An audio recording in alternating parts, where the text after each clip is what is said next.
Взвод первого изделия, замечаний нет.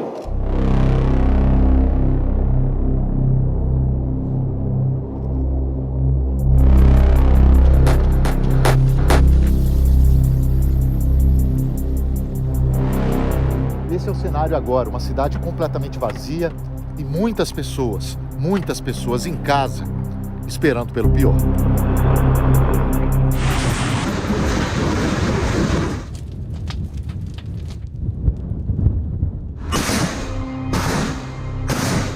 Muita gente armada, muita gente armada.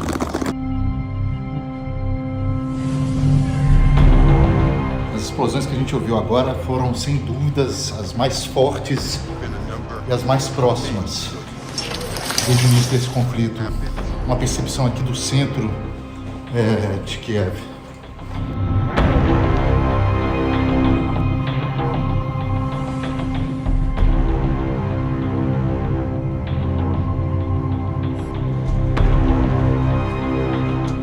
Возбуждениях снова.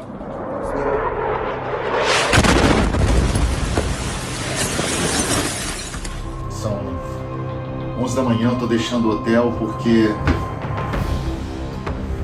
não dá mais.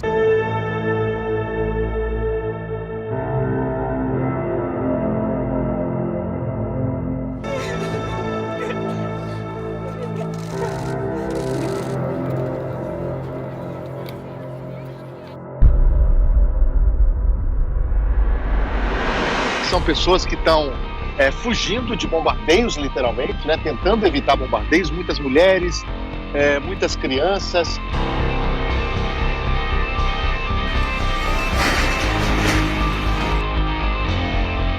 Foi um dos piores dias da minha vida, então o medo foi constante. Foi a pior noite da minha vida, tomei cada susto, escutando bomba, tiro. A gente viu tanques de guerra passando por cima de carro, aqui sem nada, sem mais, sem menos.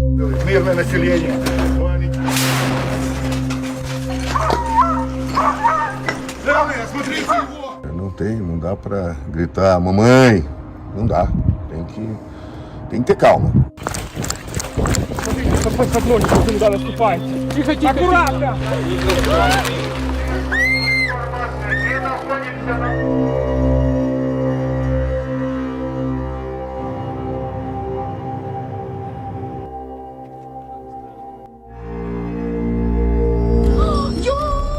Há uma mobilização tanto do exército para que isso aconteça.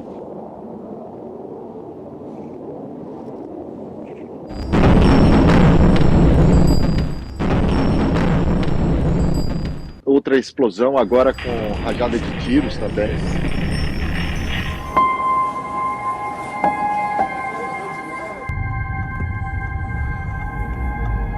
A gente está aqui parado no trânsito, nós e milhares de pessoas que estão tentando sair desse país nesse momento. É bem tensa a situação.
Isso aí tá pronto desde 2015? 2015. A gente atualiza, claro.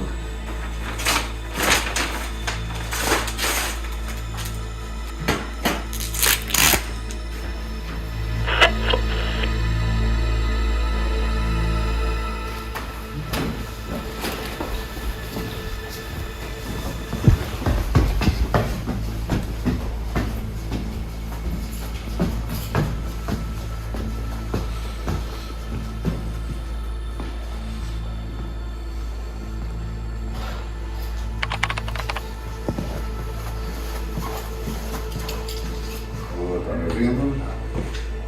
Alô, Chico?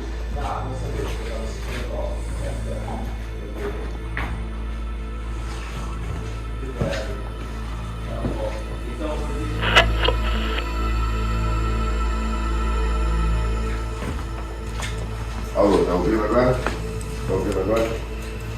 Helena, tem mais. Helena, tem mais. Ok, tá bom então. Bom, tá.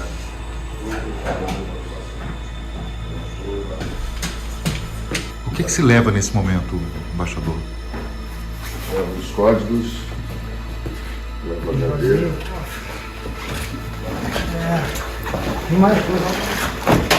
Só tem as coisas de ontem. Tem elástico? Elástico? Não.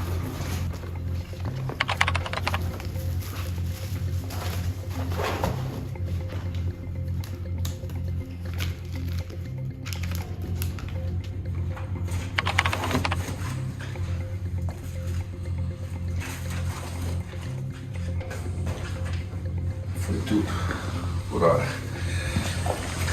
gente tem que levar também as malas, formatos. Que contém o que exatamente? Mala diplomática é uma expressão para dizer que é essa sacola identificada como mala diplomática, que ela tem passagem livre nas fronteiras, segundo a Convenção de Viena. Ninguém pode abrir. Pode, mas se abrir, tem problema com o país que está mandando. E o senhor acha que isso vai ser respeitado numa circunstância dessa? Sem dúvida, isso é respeito. Poderão passar detector de metais para ver se tem armas, alguma coisa, isso é normal, porque não é suposto ter mesmo, mas respeito. Isso não é uma dificuldade. Mesmo numa circunstância de guerra como a que estamos agora? Mesmo uma circunstância de guerra. Essas cadernetas de passaporte, porque podem ser falsificados e tem um alto valor no mercado negro. Então, para proteger tudo que é toda a documentação relativa ao Brasil, a brasileiros, tem que sair, tem que ser levado. Todos os tipos de passaportes, tudo tem que ser salvaguardado. Além disso, tem que levar os códigos da Embaixada de Comunicações, toda a documentação sensível. Não é fácil, complicado, mas enfim. Tem algo que vai ser destruído?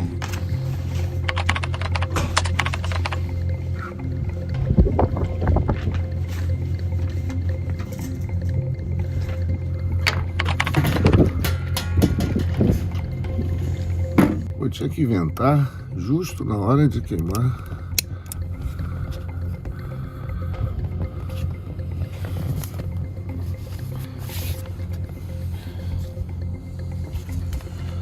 Só não posso queimar minha mão. Por que essa decisão, embaixador? Está no protocolo. Só pode explicar exatamente assim o que está... Protocolo, nós estamos aqui queimando documentos confidenciais do governo brasileiro, porque em caso de ter, enfim, de a situação ficar ruim, o país foi invadido, como a situação está ficando bem complicada, a gente tem que destruir toda a documentação e queimar, não basta triturar, porque hoje em dia você consegue, né, remontar a documentação, então tem que queimar. Então é isso que a gente está fazendo, porque se a gente tiver que sair de Kiev e ir para outra cidade contrária, pelo menos a embaixada, todos os documentos já estão queimados.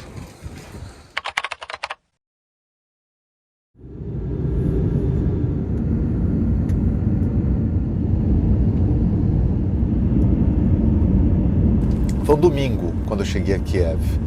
Tava frio demais, era inverno, né? Fevereiro, muito frio.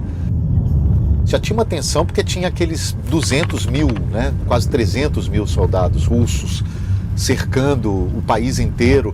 A gente estava fazendo muita matéria sobre isso, tinha uma super tensão no ar, mas ninguém acreditava que ia acontecer um ataque na escala que aconteceu. Do you think, your opinion, do you think that they sent the soldiers to Kiev, to Ukraine? Now? Yeah, or in the next days? No. No. I don't believe in this. And if the Russians arrive here, what's the plan? I don't know if to. I don't know. I don't believe that they go here and we strong. We'll fight. Yes. Naquele domingo, eles estavam celebrando, lembrando um dia que marcava a Revolução de 2014. Eles estavam homenageando aquelas pessoas que morreram lá, lutando justamente contra a influência russa, né? A origem daquela revolução ali foi um presidente que na última hora rejeitou um acordo com a União Europeia por influência de Putin e começou a revolução, né? As pessoas queriam, principalmente naquela parte do país, estar mais próximas da União Europeia, né? Não da Rússia. Isso gerou toda aquela revolução, todos aqueles mortos. E esses mortos estavam sendo homenageados naquele dia. Nos dias que se seguiram, na segunda, na terça,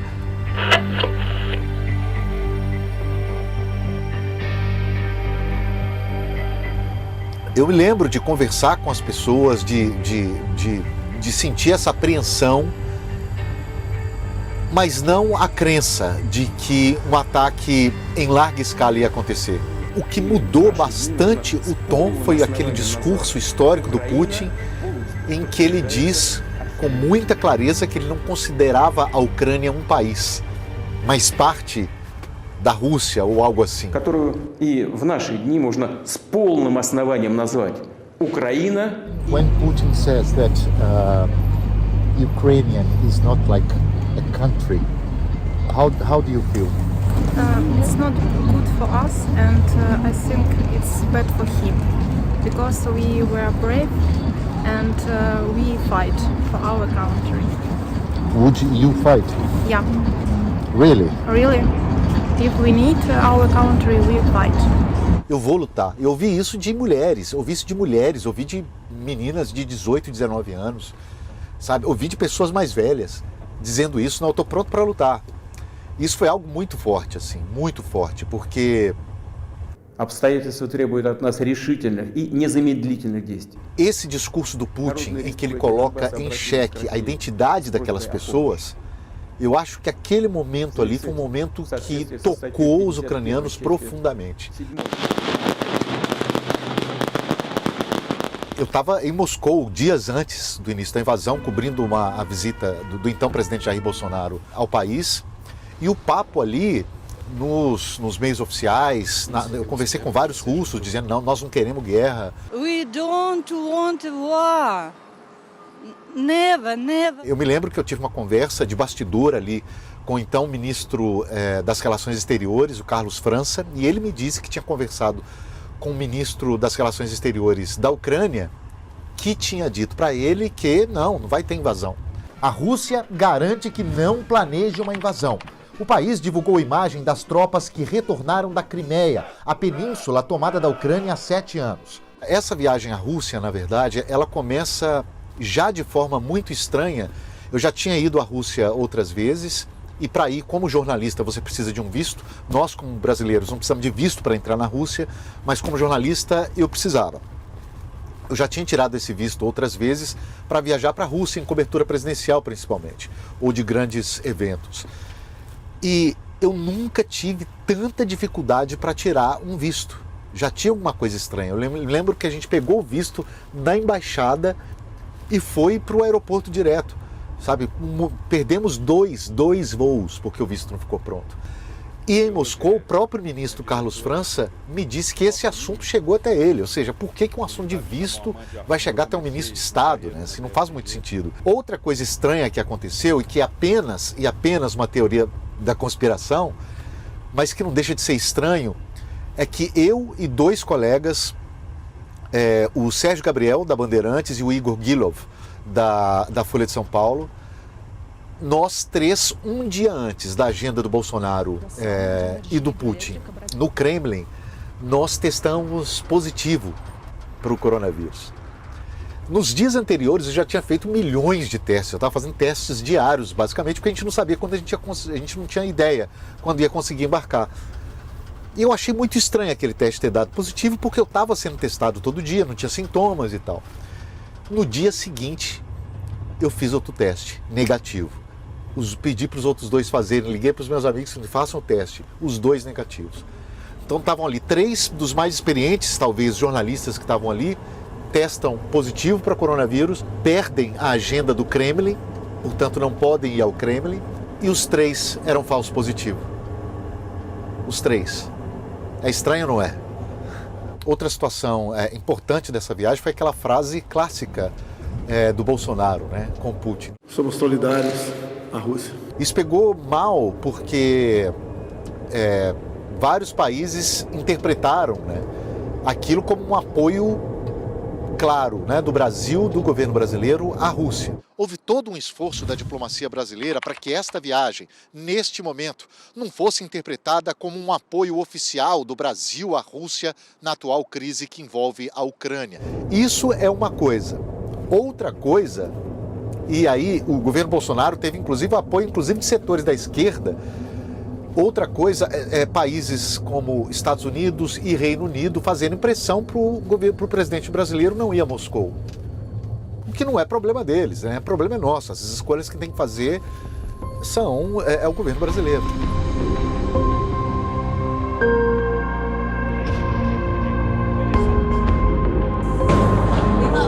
Quando eu digo que faz sentido que muitas pessoas pensassem de fato que não haveria uma invasão em larga escala como aconteceu, porque naqueles dias a Rússia fez um movimento anunciando retirada de tropas da Crimeia. O que aconteceu, na verdade, é que eles tiraram de um ponto da fronteira com a Ucrânia e colocaram no outro ponto. Mas a Rússia anunciou que estamos tirando tropas da Ucrânia. O presidente brasileiro que estava lá tentando ter um ganho político com aquilo, ele não disse textualmente, mas ele insinuou que o Putin fez isso por conta da influência dele estando lá. O que ele disse exatamente foi, coincidência ou não, o Putin avisou, o Putin retirou as tropas quando eu estava aqui. Ou seja, ele estava insinuando ali que evitou uma guerra, né? Essa teoria não durou 2 dias, 3 dias.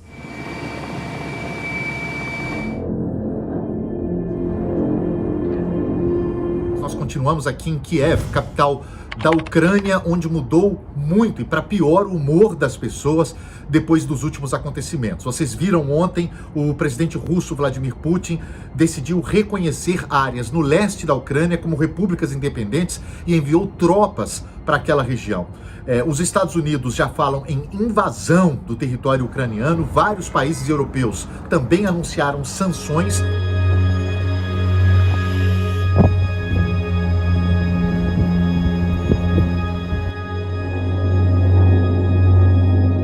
Já estava tudo fechando, eu fiquei o dia inteiro fazendo vivo, reportando o que estava acontecendo para o Brasil.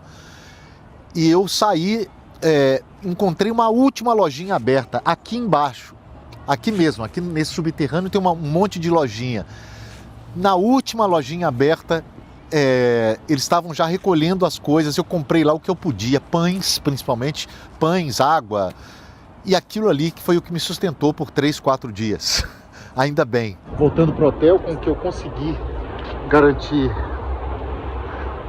de comida para os próximos dias, porque tudo fechou aqui, pelo menos aqui nessa parte da cidade, e algumas poucas pessoas aqui com a bandeira da Ucrânia, jornalistas, polícia, no mais a cidade vazia, e a gente tem que se preparar para os próximos dias, porque não há mais restaurante, não há mais café da manhã, a comunicação pode ser cortada, a gente não sabe o que vai acontecer. Antes da gente continuar, a gente precisa fazer uma pausa, voltar a algumas casinhas. A gente precisa entender melhor como a situação chegou a esse ponto, porque essa guerra está acontecendo e quais são os principais personagens dela.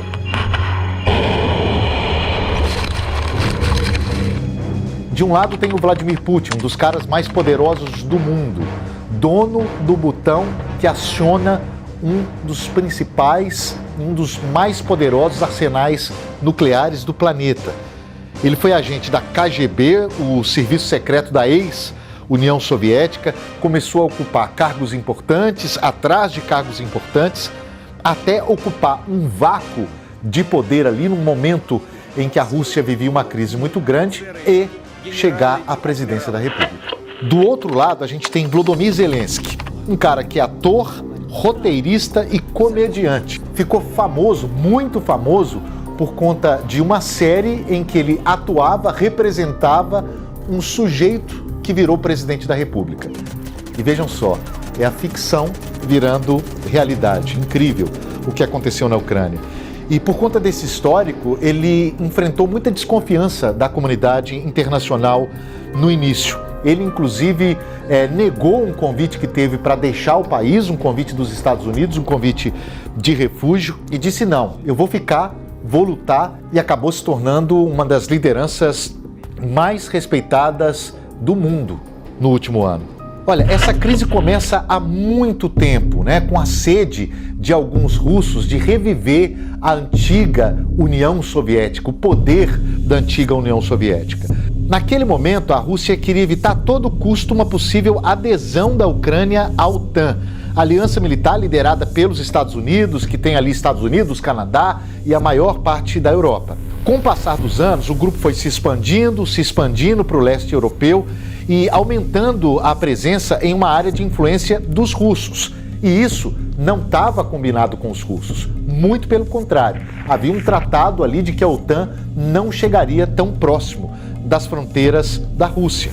Putin também alegava, sem provas, claro, que a Ucrânia cometia genocídio contra povos de origem russa, naquelas regiões separatistas de Donetsk e Luhansk, no leste ucraniano.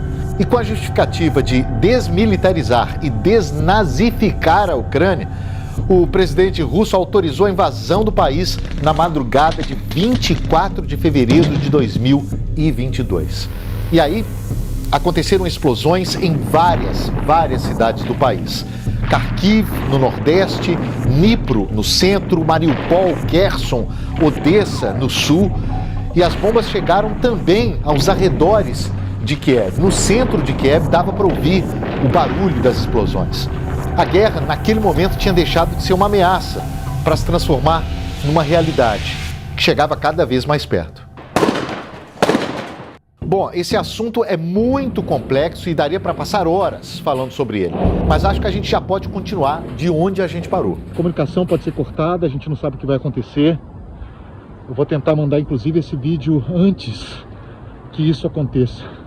Naquele dia eu recebi um telefonema do Brasil, eu estava dormindo, eram 3, 4 da manhã. Eu estava dormindo e quase acordei porque tinha uma movimentação estranha nos corredores, gente batendo na porta. E eu recebi um telefonema, era meu chefe, o Rodrigo Ronhart, me dizendo, você está vendo o que aconteceu? Na verdade, e quando ele me disse isso, eu liguei as coisas com barulho no corredor e eu pensei, puxa vida, começou a invasão.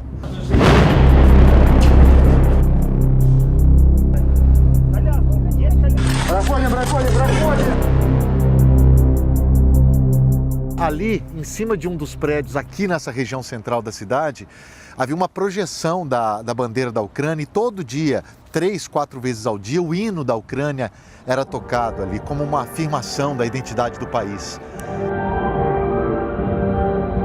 Ironicamente, mais tarde, em vez do hino, começou a tocar o alerta de ataque aéreo.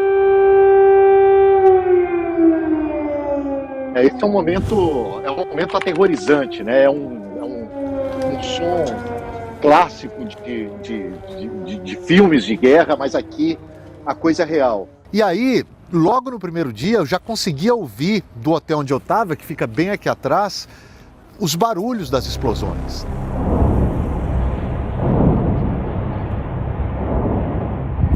Aí o barulho das explosões estão muito mais intensas nas últimas horas. A gente não tinha muita noção do que estava acontecendo em cada lugar. A gente tinha notícia dos ataques, dos mísseis, inclusive em áreas residenciais, mas em pontos de confronto, de batalha, essas imagens, elas só foram surgir mais tarde, não tinha imprensa ali naquele lugar. Estávamos nós aqui em Kiev, eu do SBT e outras centenas de jornalistas de várias partes do mundo, porque muitos estavam aqui antes, e as pessoas não tinham muita noção de como estava a menos de 30 quilômetros daqui. E para dificultar ainda mais, o governo decreta a lei marcial e um toque de recolher que, em alguns casos, durou 3 dias. Você não podia sair às ruas, porque se você saísse, você poderia ser um alvo deles. Teve aquela imagem clássica, eu acho que foi uma imagem clássica dessa guerra, de um comboio de 50, 60 quilômetros de tanques e carros dos russos em direção a Kiev. Então, virou meio que um consenso entre as pessoas que estavam aqui, entre diplomatas, entre jornalistas, de que era questão de dias para os russos chegarem aqui no centro da cidade. O que acabou não acontecendo. Mas chegou um momento, aí sim, vale o treinamento que a gente recebe, vale a experiência que a gente tem. E eu pensei, não, agora é hora de ir embora. Olha só, eu tô deixando o hotel, as coisas estão bem estranhas aqui. O hotel tá com uma milícia agora, tá tomado por uma milícia, me parece. Não acho que são soldados ucranianos. Os jornalistas estão saindo daqui. E como tem pouquíssimos agora, eu acho que já não é mais um lugar tão seguro assim. E quando eu estava aqui nesse hotel, logo que os ataques começaram a acontecer, os funcionários começaram a ir embora.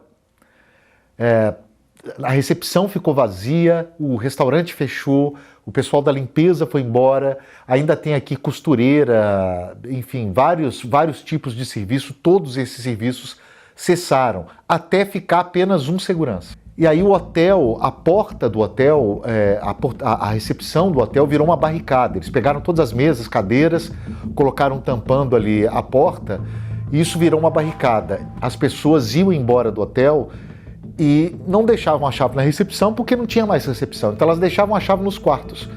Eu percorri os quartos do meu andar, fui pegando chave por chave, fechando os quartos, e meio que tomei o controle daquele andar ali, daquela parte do andar, porque eu não queria que aqueles quartos virassem acomodação para esses milicianos, para essas pessoas que estavam armadas, porque eu não queria gente armada perto de mim. Eu queria ter ali, não queria ter essa sensação de insegurança, porque eu já estava pensando lá na frente, se acontece alguma coisa, se chegam russos aqui nessa praça, começam a atirar, eu não quero estar na linha de tiro.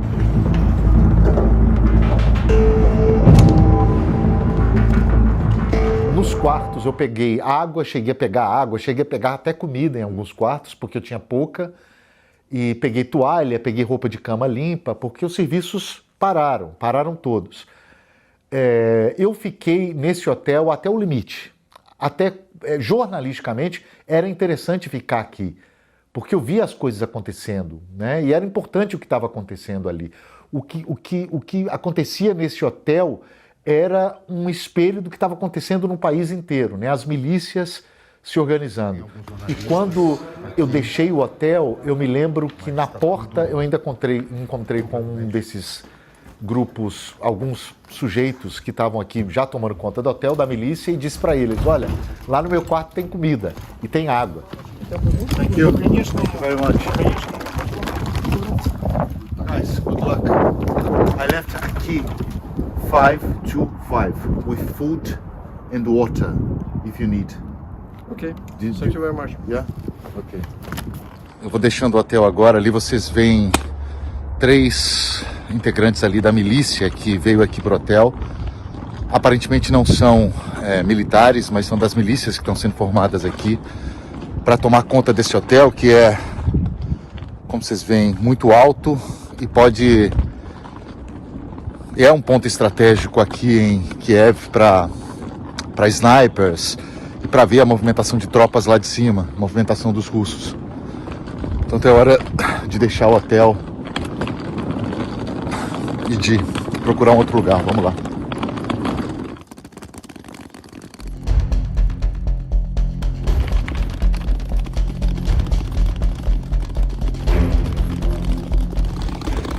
estou quase chegando ao ponto para onde eu estou indo, e nessa caminhada eu notei muitos carros passando, cheios de homens, alguns armados.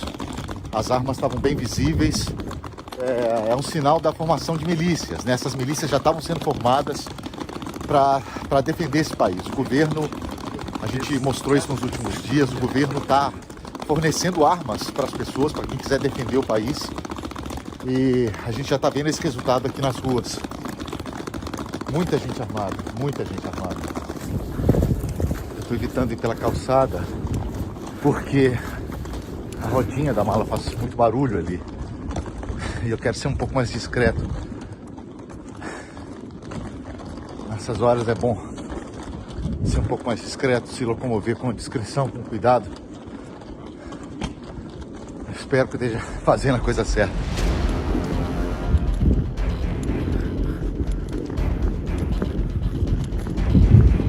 Incrível que tem umas pessoas que parecem que estão passeando.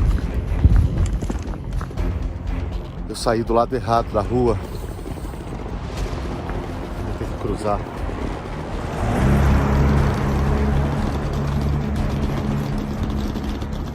Cheguei. Custou, me perdi. Mas eu cheguei. Depois que eu saí, depois que eu deixei o hotel, eu fui gentilmente abrigado pela Embaixada do Brasil aqui na Ucrânia. Naquele momento eu não conseguia achar um hotel fácil e o embaixador abriu as portas da embaixada para mim, da casa oficial do Brasil aqui, e eu fiquei lá por alguns dias. A minha preocupação ali naquele momento era assim, ok, eu estou aqui testemunhando aqui algumas negociações, eu estava lá ao lado dele, ele estava o tempo inteiro trabalhando, então a decisão que eu tomei ali naquele momento era, eu não vou usar essa intimidade que eu estou tendo aqui agora, não vou me aproveitar dela para obter informação.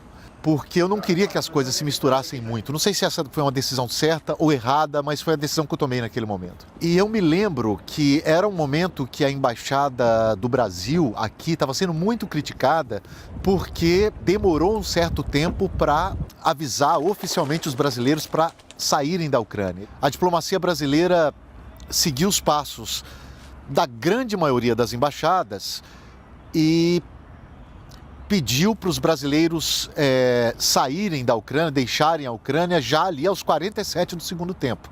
Depois, inclusive, que alguns países europeus, Reino Unido, França, também os Estados Unidos, que já tinham avisado antes. E havia uma pressão muito grande. Se Estados Unidos, Reino Unido, esses países estão pedindo para os seus cidadãos para sair, por que não o Brasil? Por que o Brasil não está fazendo o mesmo? Embaixador, a gente está num momento aqui em que a maior parte das embaixadas, ou boa parte delas, principalmente da União Europeia, já está fechada, né? Os diplomatas já se deslocaram. Como é que o senhor recebeu as críticas que vieram do Brasil em relação à atuação da embaixada aqui nesse momento? Está todo mundo, enfim, passando por um momento muito absurdo e jamais esperado no século XXI na Europa. Então é normal que as pessoas tenham medos e que as pessoas tenham aflições, fiquem aflitas com seus parentes e amigos que estão aqui, como os meus parentes e amigos também estão aflitos, me escrevendo. Então é normal que as pessoas reajam de maneira destemperada e tal, mas isso não tomo isso de maneira pessoal, porque eu sei que minha equipe e eu estamos fazendo todo o possível para tirar o máximo possível de brasileiros daqui. Estamos conseguindo. Enfim, isso é normal, isso faz parte da vida também. Se houve erros, eu não sei. Eu até acho que essas pessoas esse aviso deveria ter sido dado mais cedo. Mas o que eles fizeram ali para tentar tirar os brasileiros, isso eu vi de perto. Eu vi o André, por exemplo, da embaixada ali nos telefonemas, orientando as pessoas, pega esse trem, monitorando o trem o tempo inteiro. Estou dizendo que não vai ter problema, ok? Então chegando lá com calma, porque eu não posso dizer imediatamente quando eu vou poder estar na estação. Mas a gente vai tentar, eu vou tentar ir logo, ok? Eu me lembro do embaixador o tempo inteiro tentando armar uma logística para para tirar essas pessoas daqui. Vocês se preparem e saiam amanhã de manhã. Ponto. Certo. Eu vou decidir ainda se André e eu vamos embora. Ok. Tá? Agora, veja se tem aquele negócio de gasolina, porque eventualmente eu tiro gasolina daqui do Ford e boto no meu carro. Foi um esforço concentrado para atender aos brasileiros que procuravam a embaixada. Nós tínhamos feito já um levantamento prévio, tínhamos contato de pelo menos 250 brasileiros. E, felizmente, tiramos registro que a embaixada ajudou a mais de 250, 260, 270, agora não me lembro bem exatamente o número, brasileiros e outros cidadãos latino-americanos em perfeita segurança. Eles trabalharam muito, sabe? E uma das melhores coisas que a gente tem no serviço público brasileiro, independentemente do governo, é o Itamaraty, sabe? E ali naquele momento eu vi o melhor do Itamaraty. Embaixador, 4 dias nessa... Já estamos no quinto dia. Como é que o senhor está? Qual é a... Eu estou bem, estou animado, estou tranquilo. Fundamental nesses momentos de estresse, de anormalidade total, é manter a calma, é manter o equilíbrio, se organizar a cabeça com prioridades, com objetivos, acalmar quem está junto, né? Focar nesses objetivos e seguir em frente. Não dá para gritar, mamãe, não dá. Tem que ter calma, porque se perder o controle, aí fica mais arriscado, mais perigoso do que normalmente a situação é. Mas vai dar tudo certo.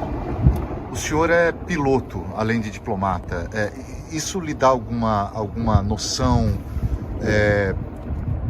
privilegiada nesse momento ou não? Eu acho que sim, porque pilotar um avião, você tem procedimentos muito precisos. Antes de entrar no avião, vendo meteorologia, vendo combustível, destino, plano de voo. Isso tem que estar muito... Não tem margem de erro.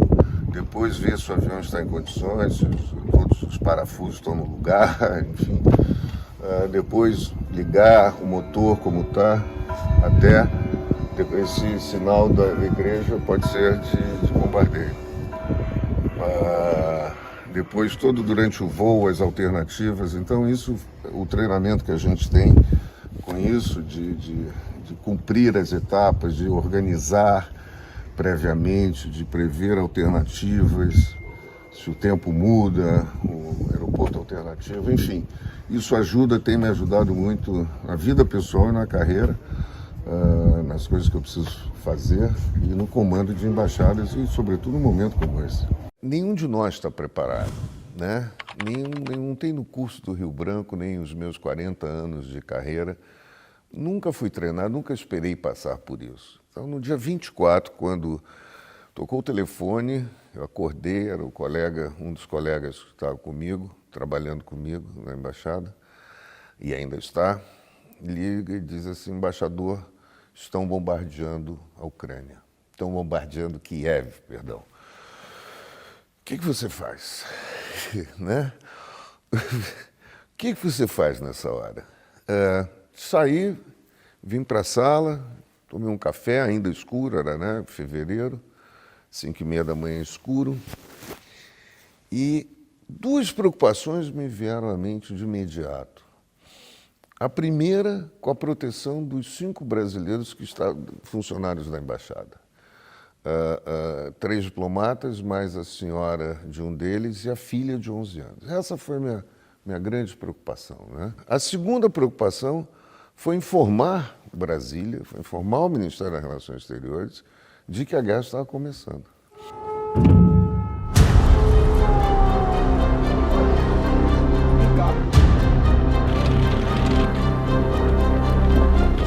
Aqui o prédio onde funciona a embaixada, ele teve que ser fechado, porque havia aí sim um consenso de que era questão de dias para os russos chegarem aqui.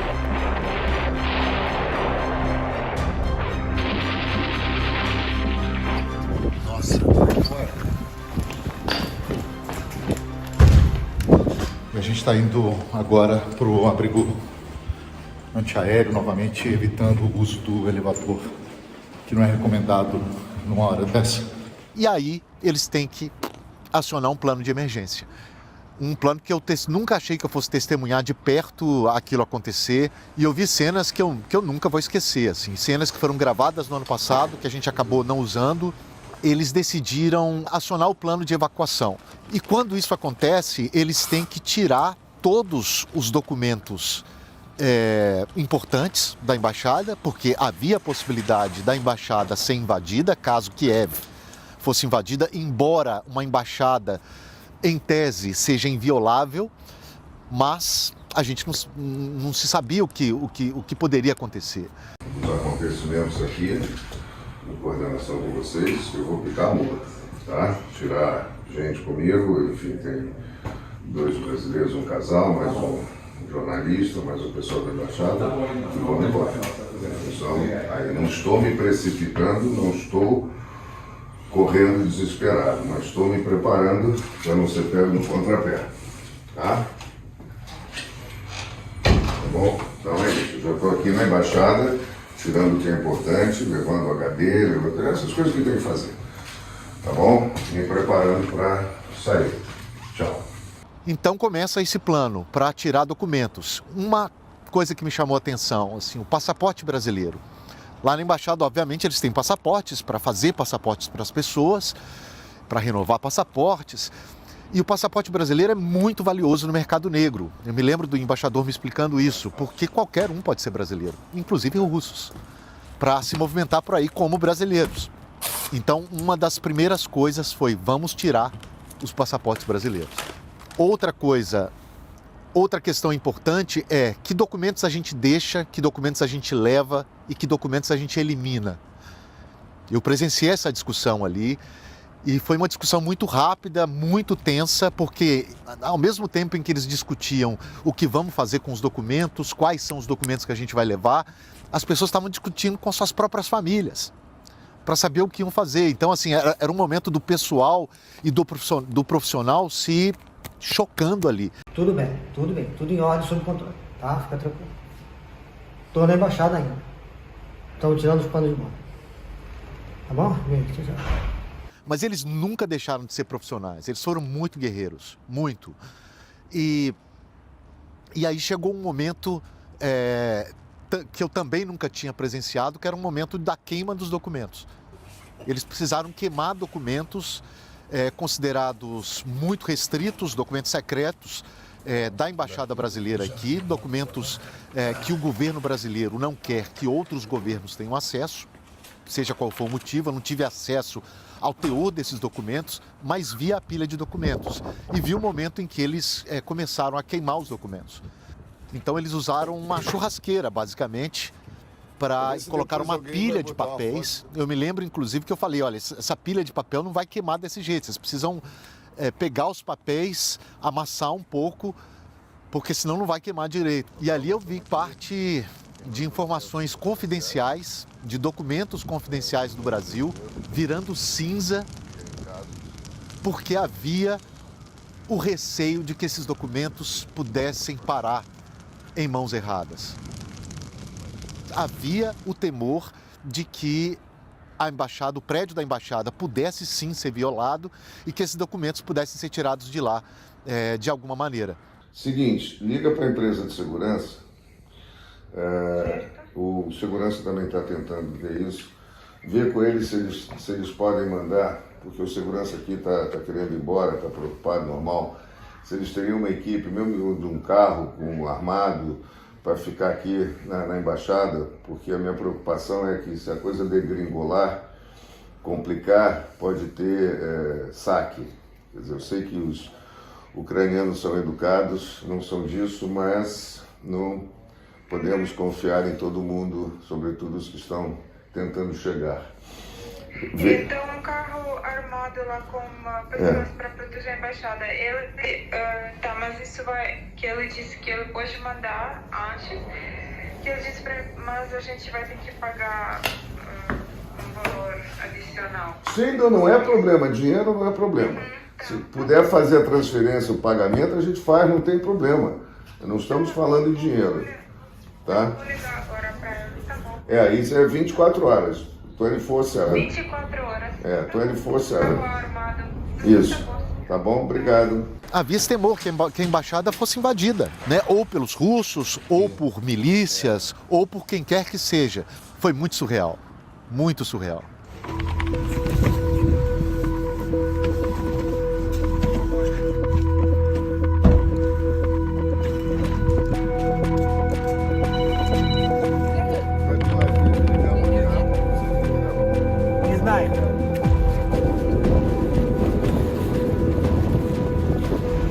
O que temos mais?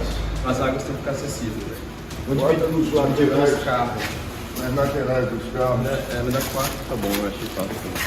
A gente saiu de Kiev naquele dia, eu me lembro que a cidade estava branquinha, bonita, tinha nevado na noite anterior e para uma viagem que a gente não sabia quanto tempo ia durar, porque a gente não podia pegar o caminho mais rápido, porque era justamente onde estavam acontecendo alguns ataques. A cidade está cheia de barricadas.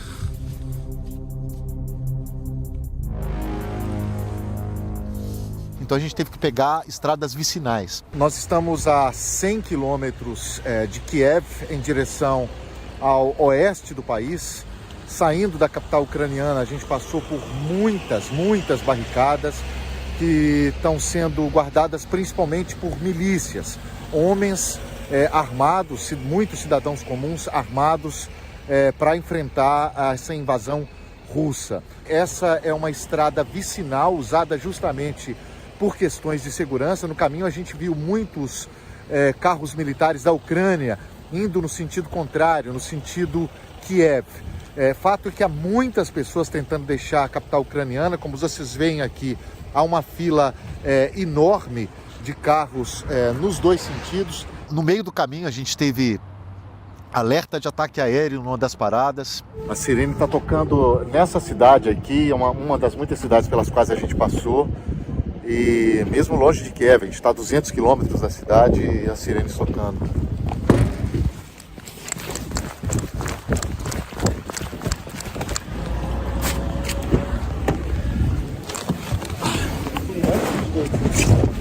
E esses pontos de bloqueio, às vezes a gente esperava 2, 3, 4 horas. Então uma viagem que, em tese, poderia durar ali 6, 7 horas, durou 2 dias. O que nos disseram aqui é que a lógica desses congestionamentos, da checagem de segurança, é que quanto maior a cidade, maior a preocupação dos ucranianos. Portanto, maior o pente fino que eles fazem, mais exigente eles ficam. E por isso a gente está esperando aqui, depois de 13 horas de viagem, a gente está há mais de 1 hora nesse congestionamento aqui, um dos muitos que a gente enfrentou nessa terça-feira. A gente teve que parar para dormir no meio do caminho. Nós éramos ali 15, 16 pessoas e tinha uma vaga no hotel nessa cidade. Obviamente eles ofereceram essa vaga para o embaixador. E foi algo que me chamou a atenção. Ele disse o seguinte: não, eu vou ficar com todo mundo, vou ficar onde todo mundo vai ficar. Era um dormitório muito simples, muito simples. E todos dormimos lá. Assim, eu me lembro que tinha uma babushka, uma avó, né? Como eles chamam em ucraniano, /russo, que foi muito simpática conosco, nos ofereceu chá, café, assim, o que eles tinham ali eles dividiram com a gente. Inclusive nos deram teto, numa noite muito fria. Toda uma atenção nessa que nos deram, nesse momento de guerra, nesse momento de sofrimento, né? Mas não mediram esforços para nos acolher. Foi muito bonito. Uma senhora, uma babushka, inclusive hoje de manhã, me deu 2 maçãs, outra senhora me deu uma santinha para nos proteger. Enfim, são pessoas muito boas, muito carinhosas. É uma pena, é muito triste o que está acontecendo com esse país. Lamentável. Vamos lá, vamos em frente. Mais um dia pela frente. E a gente parou ali, dormiu, descansou ali por algumas horas para seguir caminho no dia seguinte, até Lviv. E parando em barricada atrás de barricada, isso deixou a viagem muito mais tensa e muito mais cansativa. Aqui é um processo de checagem mais rígida, eles estão conferindo documentos em boa parte dos carros, por isso o trânsito está tão lento.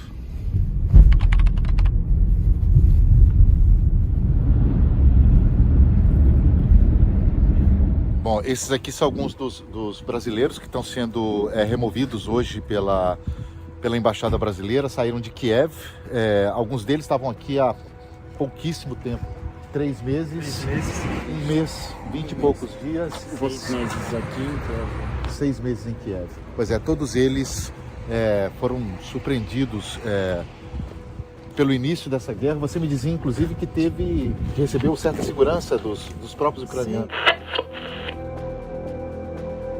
Como eu trabalho com muitos ucranianos, o dia a dia era seguro, eles eram felizes, seguros, viviam a vida, não tinham por que eu sair daqui, se eles mesmos que são daqui estavam felizes, seguros e não ia haver guerra. Você acha que eles não esperavam por isso? Não esperavam por isso, não ia haver guerra para eles. Foi de uma hora para outra, foi de repente.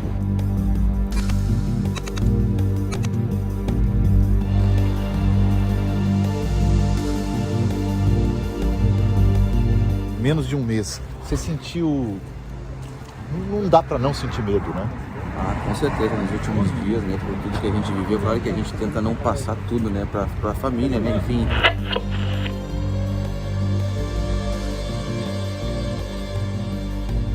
Tem irmã nova, tem namorada, tem o pai, enfim, irmão. A gente tenta não passar tudo que vinha acontecendo, né, mas a gente tá presenciando, né, e cara, foram dias terríveis, né, acho que o dia da bomba, que a gente escutou muito forte, foi um dos piores dias da minha vida, então o medo foi constante. Você quer voltar para cá? Não, nunca, acho que é uma palavra muito difícil, mas não pretendo voltar aqui para essa leste europeu, né? Principalmente Ucrânia, esses países, Rússia, não é do meu interesse. Não.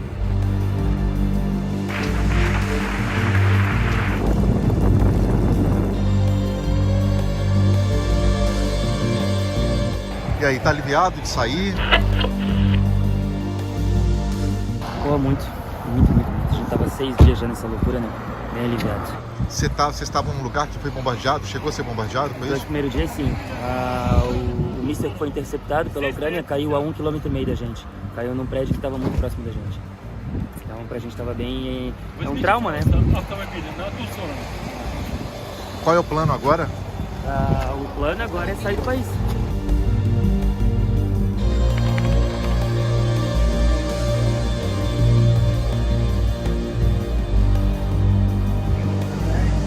André, tá certo a bandeira? Aham. Aqui, hoje é dia... Que dia é hoje? Hoje é... 2 de março. 2 de março. 2 de março de 2022. Acabamos de chegar de Kiev, a viagem de 650 quilômetros. Aqui, brasileiros, estamos bem. Eles seguem para a Polônia, para a Romênia. Esse é o trabalho do Itamaraty, tá? Obrigado. Obrigado.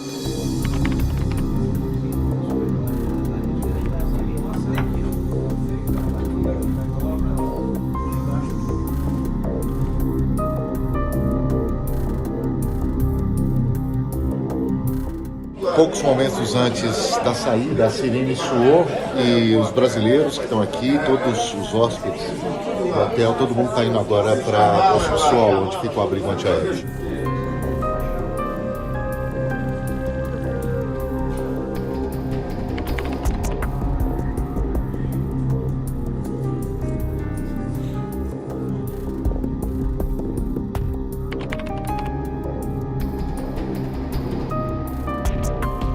O percurso de pouco mais de 70 quilômetros poderia ter durado horas, não fosse o caminho livre aberto pela polícia a pedido da Embaixada do Brasil, um privilégio que muitos ucranianos não tiveram. Na saída, diplomatas e resgatados fizeram a pose como um time só, que hoje se sentiu vitorioso. Hoje eu estou com um ar de... Hoje eu estou feliz. Consegui levar 15 brasileiros até o outro lado da fronteira, ouvir uma musiquinha, chade, para relaxar. Hoje estou feliz. Missão cumprida, tivemos percalços, não tinha carro, 2 carros não puderam entrar na Polônia, não tinha lugar para todo mundo nos carros, enfim, botamos os homens para andar, enfim, deu tudo certo, com tranquilidade, sem estresse. Hoje eu estou feliz, e vamos que tem mais.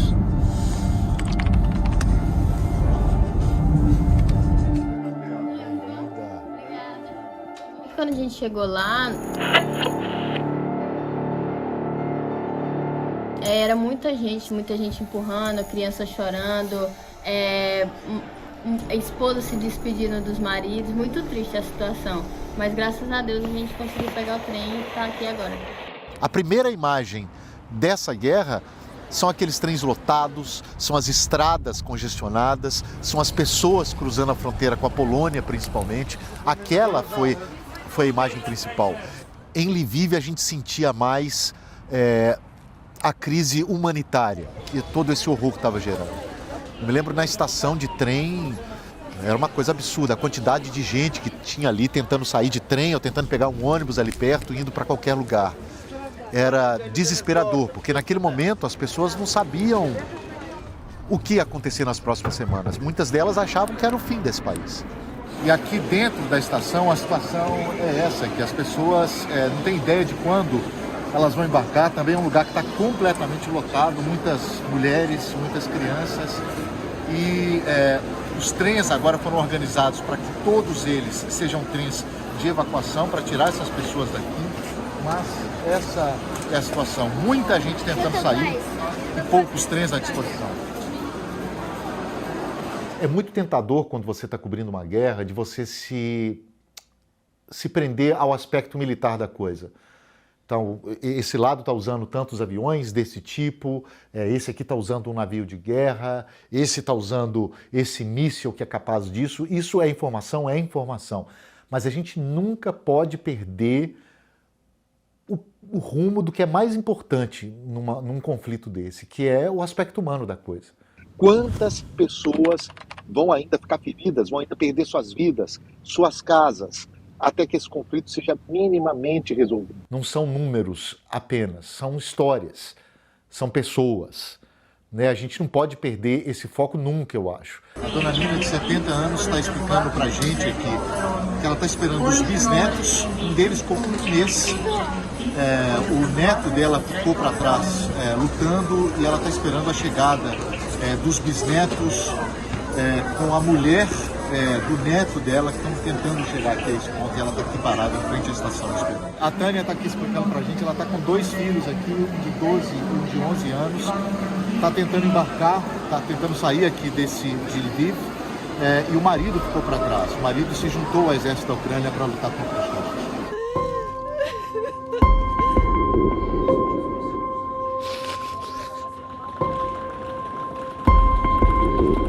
É bastante triste o que está acontecendo. Assim, eu sinto mais tristeza nesse momento do que propriamente medo. Claro. Bom, vamos seguir com o programa.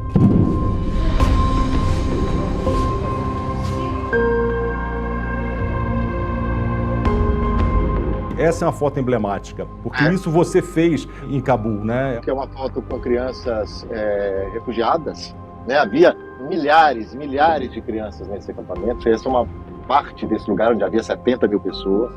Essa sua preocupação com os refugiados, com as vítimas civis, né? Que nunca são um efeito colateral, eles são a essência de quem sofre uma guerra. Você, enfim, identifica isso muito bem. E quando eu pensava em reclamar, eu sempre penso isso quando eu estou nessas situações, eu me lembrava que tinha gente morrendo, que tinha gente sendo ferida, né? E eu estava ali em relativa segurança. O aspecto humano, a questão dos refugiados, a história das pessoas, a história dos soldados que estão indo lutar, mesmo a história dos russos, né? Todos são seres humanos no fim das contas, né? E tem histórias para contar, tem uma história por trás daquele sujeito ali que está fazendo às vezes coisas horríveis, mas são histórias. E muitas das histórias, sejam elas ruins ou boas, a gente tem que contar, porque elas nos ajudam a entender melhor o que está acontecendo. Me lembro aqui, nesse hotel, por exemplo, de um garçom cujo irmão mora na Crimeia, que hoje a Rússia considera parte do seu território, foi o território anexado em 2014 pela Rússia, e ele me dizia o seguinte: olha, meu irmão está na Crimeia, foi convocado para lutar pelos russos. Então ele está lutando, ele vai lutar contra a Ucrânia, ele vai lutar contra mim. It's absurd. And your brother has to fight against Ukraine. Yes. Against you. Yes. Foi uma história, um depoimento ali muito rápido, assim, que eu gravei ali numa pressa, naquela confusão das sirenes, do barulho das bombas, mas que é muito significativo para mostrar um aspecto valioso e importantíssimo desse conflito específico, porque são povos muito próximos, né? Assim, que têm parentesco, que namoram um com os outros, que tem família lá, família cá, e isso de repente houve essa separação.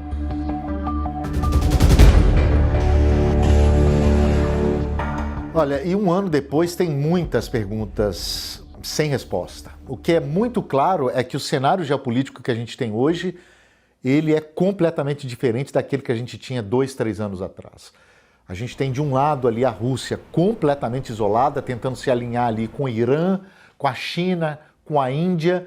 Vai ser muito interessante acompanhar o papel do Brasil nisso tudo. O Brasil tem tentado aí se manter em cima do muro, com uma crítica ali contra a invasão russa, votando contra a Rússia na ONU, mas no discurso, o discurso do Brasil ainda é bem distante do discurso dos europeus e dos norte-americanos. E para muitos especialistas é assim mesmo que tem que ser, né? O Brasil tem que manter uma posição ali diferente, até para ter um canal aberto de diálogo com a Rússia. O futuro dessa guerra a gente não sabe, não dá para saber o que vai ser. Se ela continua nesse ritmo de europeus enviam armas, Estados Unidos enviam armas, a Ucrânia se defende, a Rússia ataca, não dá para ter ideia de quando isso vai terminar. A gente que está diretamente envolvido nessa cobertura, com tanta frequência, as pessoas costumam perguntar: e aí, quando essa guerra vai acabar? E a gente não tem a menor condição de responder.